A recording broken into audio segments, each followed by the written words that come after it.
Hello, I'm Tim Harris. This is Julie Harris, and this is Real Estate Coaching Radio. That's right. So make sure that you hit the subscribe button so you won't miss any future episodes. Thanks again for popping by. Hit that like button, and don't forget to leave your comments and questions so we can get right back with you. We will. Thank you for continuing to make our podcast, Real Estate Coaching Radio, the #1 listened to podcast for real estate professionals in at least the United States. And let us know what you think about this video. Leave your comments below. Thank you. Welcome to Real Estate Coaching Radio, starring award-winning real estate coaches and #1 international best-selling authors, Tim and Julie Harris. This is the #1 daily radio show for realtors looking for a no BS, authentic, real-time coaching experience. What's really working in today's market, how to generate more leads, make more money, and have more time for what you love in your life. And now your hosts, Tim and Julie Harris. Welcome back. Today's podcast is in honor of the people in Florida who are now suffering through the remains of the hurricane, and obviously all of our friends and family members down in the Caribbean, specifically in Puerto Rico. Now, why is this information very relevant to you, even if you live, like where Julie and I are from, in Ohio, in the Midwest, where you don't have those extreme weather events? Well, it's because you still have blizzards, and you have snowstorms, and you have other forms of disaster that can happen as well, like big power outages and things like that. How about if you're out in the, somewhere in the Midwest or the plains? There's all kinds of things that can happen unexpectedly, it seems. Big power outages. There's earthquakes now that are happening in places of the world where there weren't earthquakes happening before. It's just normal, natural stuff. Well, remember when Texas was frozen, what was it, last year? That was kind of a surprise. We've got tornadoes, you've got droughts, you've got floods. So there's lots of versions of natural disasters. Some of them you see coming in, some of them you don't. So what do you do as a real estate professional? We're going to talk about some points to take care of yourself and then how to help your centers of influence, your past clients.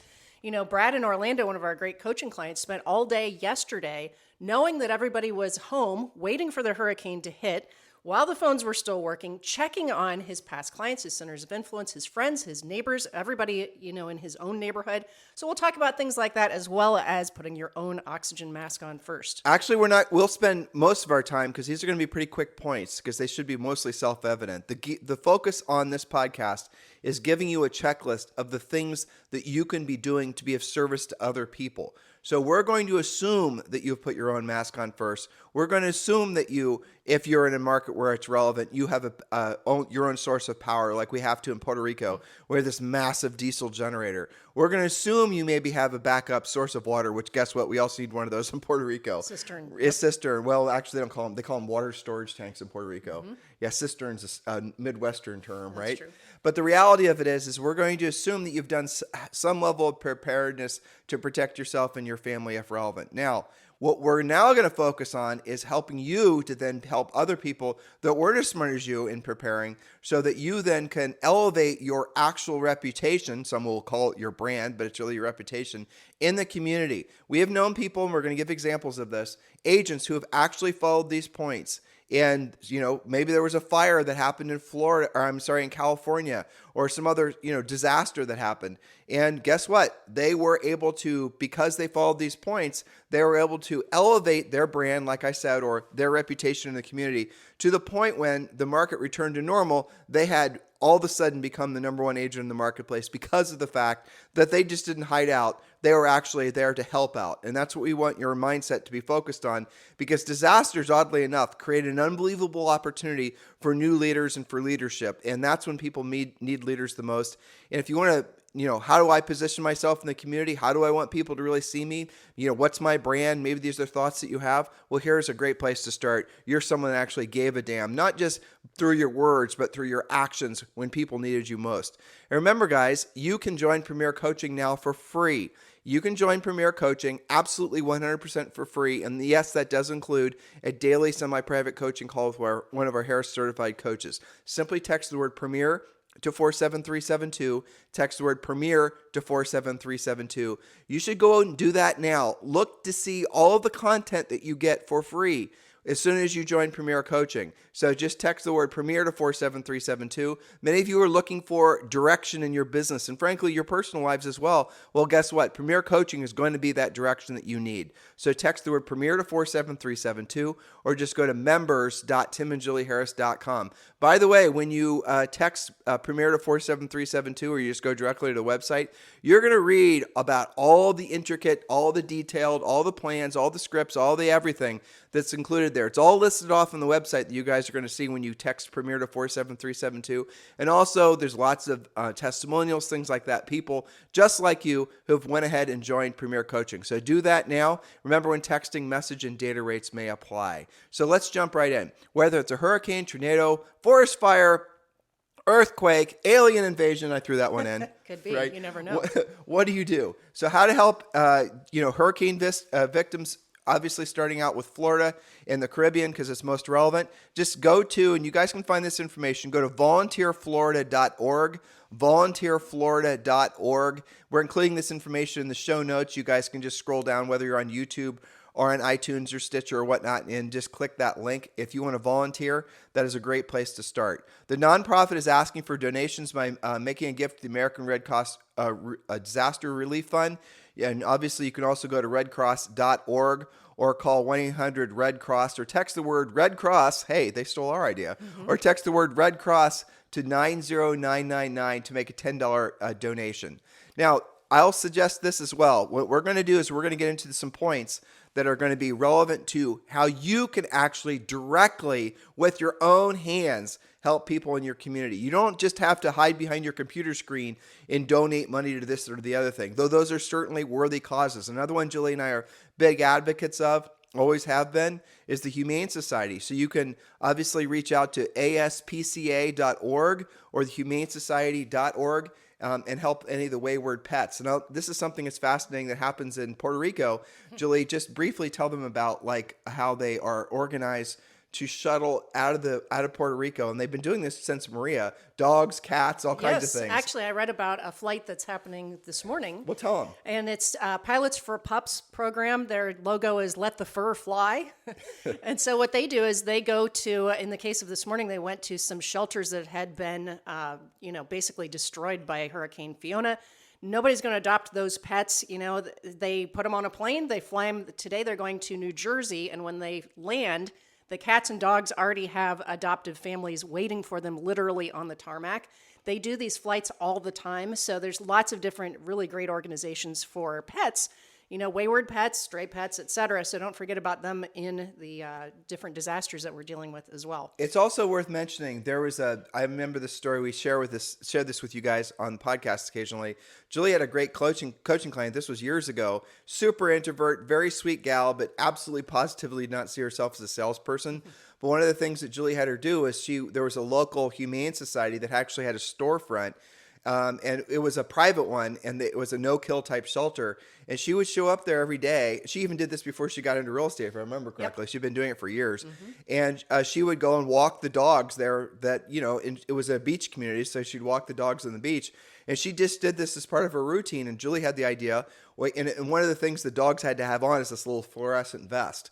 So Julie thought, well, okay, this is a lady that obviously has her heart in the right place. She loves walking dogs. She's going to run into other people that, want to obviously participate in, dog rescue and whatnot. So we had her, the dogs had to have a vest that said, "Adopt me," in a bright color, which made other people come up to her and ask her, what's going on with these dogs? Kind of an icebreaker, right?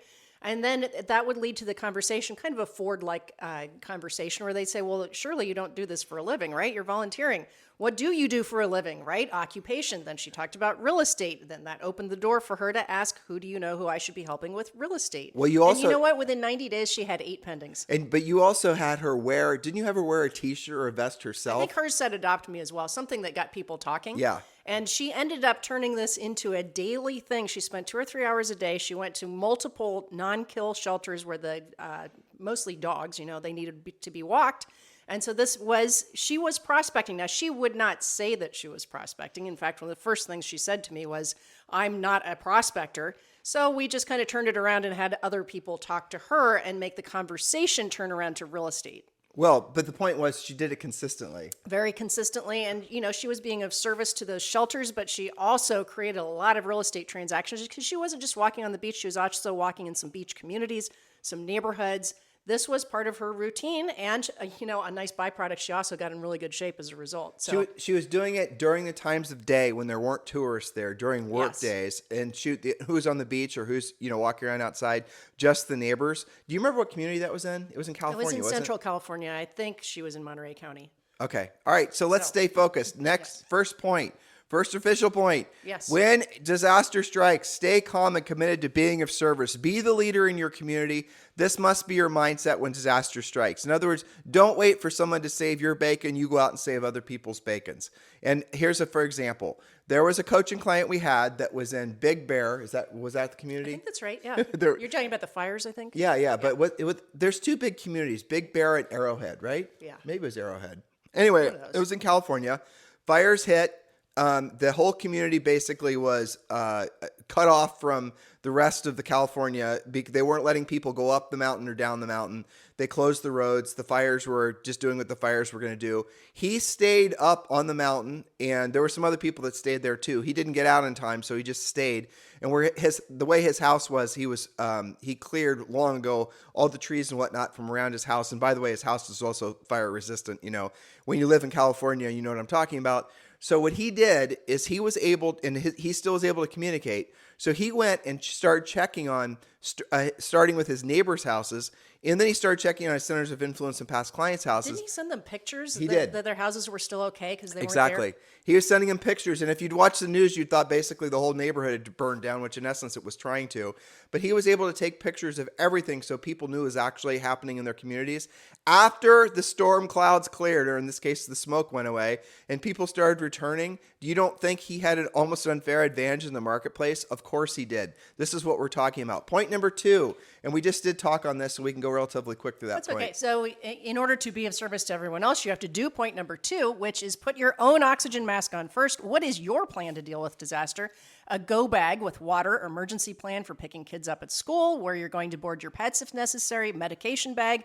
Financially, if you don't already have a 6 months reserve, set that as a goal immediately.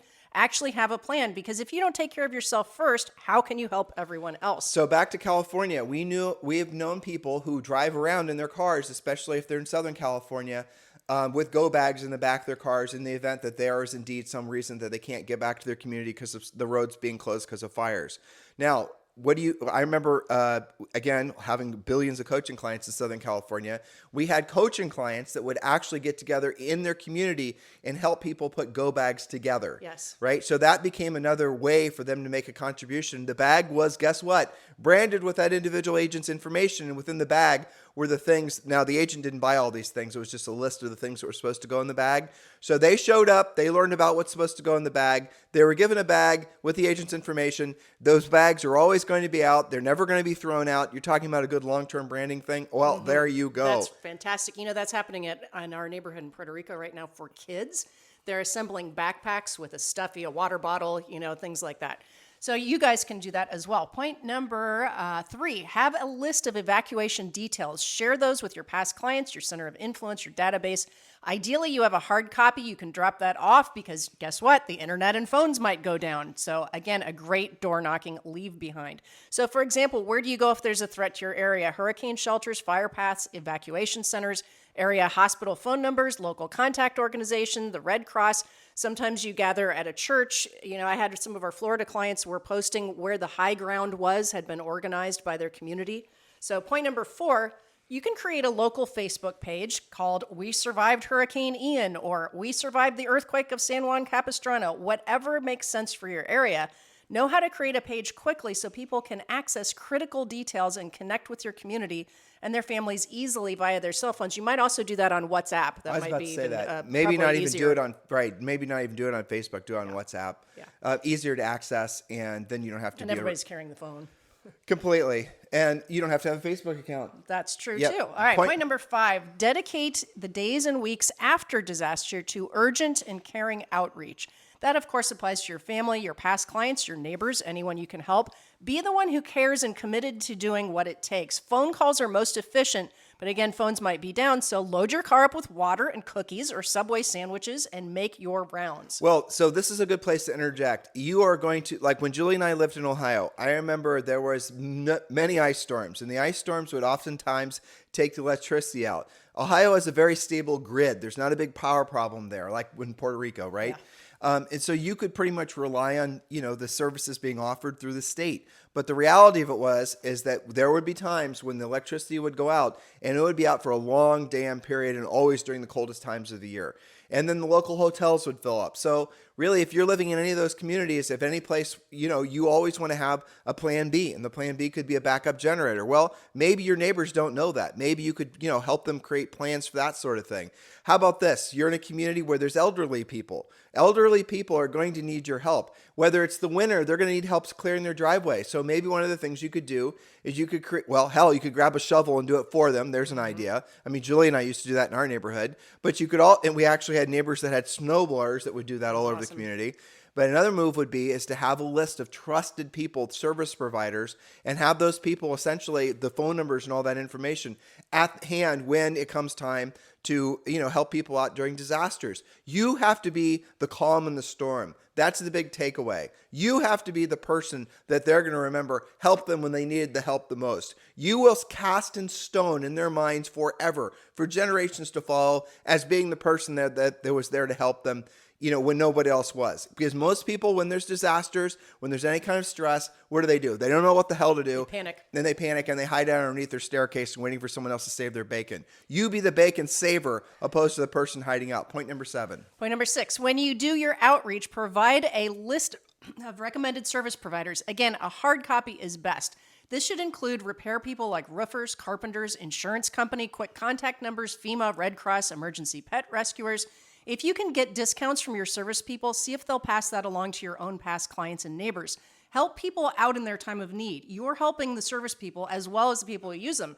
This is something I'm doing with our HOA guy in Puerto Rico. We're doing a complete list of all the guys that deliver diesel, all of the water people, and you need to have more than one because all of them are going to be super busy. But it's really nice if you can get discounts or you can have guaranteed service or something like that. One of the things we did in Texas is we were talking, though we moved before we actually got this together, is we were going to get together all the neighbors and we were all going to decide if there was ever any kind of disaster, who was going to be responsible for what. Well, we had some physicians. Obviously, they've been in charge of medical care. We had some people that had, chainsaws and things like that. They would be in charge of cutting down trees and whatever. You guys get it?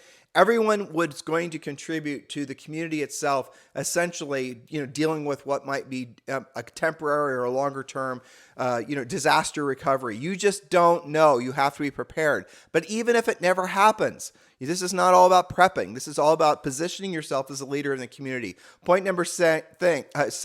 After things settle, do a second round of communication. Be sure everyone is now okay and continue to be of service as previously mentioned. This is a great opportunity for you to use Ford Family Occupation Recreation Dreams script to reconnect. And again, just think about Julie's previous points. There's going to be damage to people's houses. And I'll give you another interesting example. If there's a hailstorm that goes through your community, the hailstorm almost assuredly has ruined any roof that the hail happened to hit, whether it's asbestos, whether it's metal. Did you know that 99.9% of the time homeowners insurance will completely replace the roof on any roofs that were affected by hail? How much of a benefit would it be to your community if there's a hailstorm? Florida, there was just a hurricane. I promise you there was hail.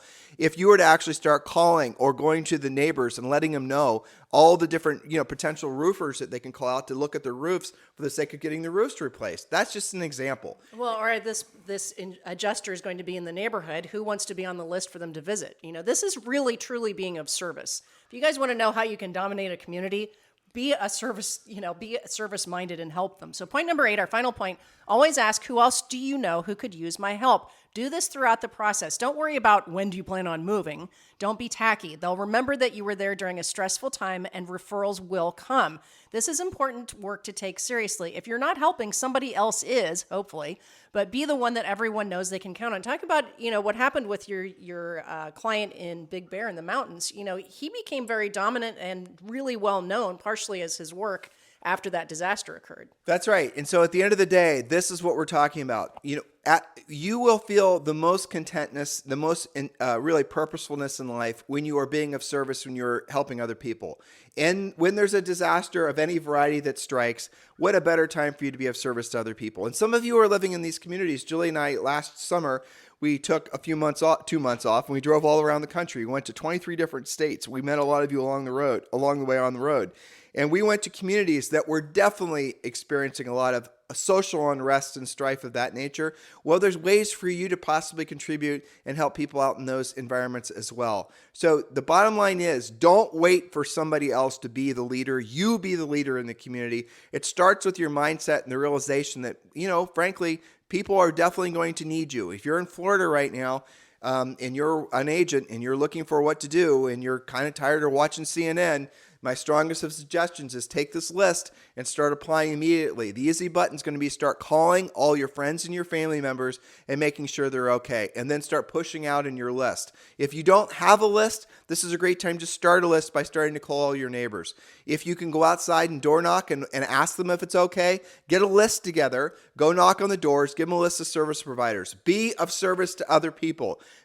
Again, you got to know what pharmacies are going to be open. You have to know where the people can go if they need trees cut down or if they have some sort of electrical problem. Water intrusion is going to ruin a lot of houses. It certainly happened in Puerto Rico. You can have problems that last for months, if not for years. So do a little bit of, you're in the housing business, right? You're in the real estate business, not just the sales business. You're in the people housing business. So position yourself as the person that can solve their problems, especially during a disaster. You want to know how to have a superior brand or a superior reputation in a community? We just gave you some ideas. You earn it. You earn it by being of service to other people. So please apply these techniques. And frankly, some of you are going to come up with even a longer list. If you're involved in a church, a synagogue, or a mosque, obviously work within your church, synagogue, or mosque. And Julie gave you a list at the top of today's shows of the big national charities you can contribute to. But even if you're not in the position to contribute money, go and contribute your time, your effort, and your knowledge by directly helping people. That's what crises are about. It's about helping other people. That will make you feel amazing. And guess what will happen as a result? Yes, you're going to then be called into action to help people with their real estate transactions, and you'll make money. This is how you build a long-term sustainable actual reputation, not just some weak fungible brand that, frankly is predicated on a bunch of videos of you eating lunch. You guys get the point? I'm sort of making fun of all of it because really at the end of the day, that sort of thing is very fickle. But when you've actually helped people and you've built a reputation around, being someone of service, that's not fickle. That's not fungible. That's something that's going to follow you for a lifetime. So please keep this in mind. And guys, thank you for continuing to make this the #1 listened to podcast. If you are in Florida, please do, your best to take after yourself primarily and then go out and help your community. Be of service to other people. It'll immediately make you feel, frankly, it'll make you feel more in tune with what your highest and truest purpose on this planet is, which is being of service to other people. You guys have a fantastic day. We'll talk with you on the show tomorrow. Hello, thank you for having watched this video. Please remember to subscribe to our YouTube channel. That's right, and don't forget to hit that like button, leave your comments and questions below, and we will get right back with you. Thank you for watching this video, and remember to watch the next one. You're going to love that one.